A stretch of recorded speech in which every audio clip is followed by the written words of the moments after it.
O Tribunal Superior Eleitoral convidou todos os presidentes de partidos políticos para debater a candidatura de pessoas negras nestas eleições. Vamos chamar a Basília Rodrigues. Basília, é bom dia ou boa tarde? Olha, boa tarde, tá? Daqui a pouco a gente almoça, Gustavo Uribe, a gente resolve isso, uma sobremesa. Sim, porque eu tava falando pro Daniel aqui, então a gente nunca vai dar boa tarde, porque o live termina 1h30 da tarde, a gente só almoça depois, né? Então, enfim, boa tarde agora. É uma invenção mesmo, né? Ele já chega aqui querendo dar boa tarde de manhã super cedo, não dorme direito, não come direito, faz o quê, Uribe? Todos os dias, assim, esse enfrentamento aqui das regras, do jeito que deve ser feito, e o Uribe trazendo aí a sua cartilha de como ele acha que tem que ser feito, né? Mas então, olha, boa tarde, tá? Combinado, então. Conta pra gente, então, dessa notícia que você trouxe, inclusive tá no site da CNN Brasil. Olha, a gente esbarra também nas eleições com a dificuldade de representação dos negros na política. A gente está trazendo no site da CNN Brasil a informação de que o presidente do Tribunal Superior Eleitoral, Edson Fachin, convidou todos os presidentes de partidos políticos para uma reunião na segunda-feira da semana que vem, 9 horas da manhã, por videoconferência, para incentivar a candidatura de negros nestas eleições. O ministro, desde que assumiu, né, ele é recém-chegado aí à presidência do TSE, disse que esta seria uma de suas bandeiras, até criou uma comissão de promoção de igualdade racial. E qual é o problema aí? Os negros costumam ser minoria aí também no número de candidaturas e de eleitos normalmente no país. Só que neste ano o assunto ganha uma importância extra. Marcela Adjuto, muito boa tarde para vocês, porque a partir deste ano, 2022, a distribuição das verbas eleitorais passa a ser proporcional entre candidaturas de brancos e de negros. Isso significa dizer que a cada 100 pessoas, por exemplo, se 45 destas pessoas forem negras, 45% dos recursos eleitorais terão que ser destinados para os negros.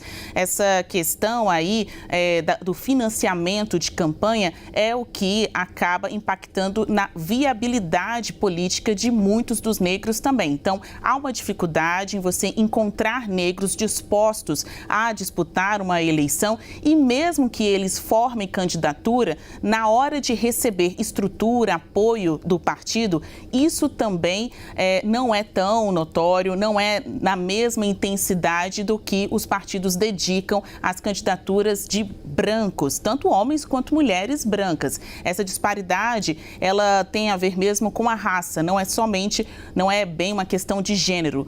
Mulheres e homens negros recebem menos recursos para disputar as eleições do que mulheres e homens brancos, mas a partir destas eleições, 2022, a distribuição passa a ser proporcional. Algumas reuniões já foram feitas. Olha, terça-feira agora, o presidente Fachin esteve com ativistas, também presidentes de legenda, pesquisadores sobre o tema, e ele até recebeu reclamações de alguns integrantes de partidos. Aqui a gente, sob reserva, né, ouviu esses relatos de funcionários do TSE que não quiseram apontar quais legendas, mas alguns integrantes de partidos reclamaram da dificuldade em colocar em prática essa nova distribuição de recursos já nesta eleição, porque há uma preocupação com colocar mais dinheiro naquela candidatura mais viável, digamos assim, numa corrida de cavalo, quem consegue realmente chegar lá e vencer. Só para terminar aqui o nosso comentário, citar para vocês dados que fundamentaram esta decisão da Justiça, da distribuição proporcional dos recursos, né? De acordo com a FGV Direito, nas eleições de 2018, agora para a Câmara dos Deputados, enquanto 12,9% das candidaturas foram de mulheres negras, elas receberam 6,7% dos recursos.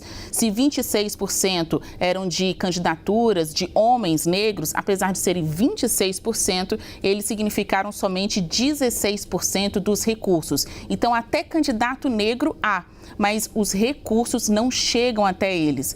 Falando com Frei Davi, ele que é integrante da Educafro, ele afirmou que está no trabalho junto à Justiça Eleitoral para que mais pessoas negras possam se candidatar e com estrutura para isso. É com E vocês. só há nomes fortes, né, Basília, de brancos principalmente, porque houve uma estrutura que permitiu que os homens brancos chegassem até ali. Enquanto não houver uma estrutura que vai possibilitar que mulheres negras principalmente se candidatem ou homens negros se candidatem, os partidos não vão ter interesse. Então eles têm que ser os primeiros a colocar dinheiro para melhorar essa estrutura e aí sim o nome negro também ser competitivo. Obrigado, Basília. Os negros são subrepresentados aqui no Congresso Nacional. A gente tem um Congresso que não reflete o que é a sociedade formada por maioria negra. Exato. Foi a Luciana Barreto que me ensinou isso e nunca esqueci. As mulheres e negros são maioria no nosso país e tratados como minoria. Obrigado, Basília.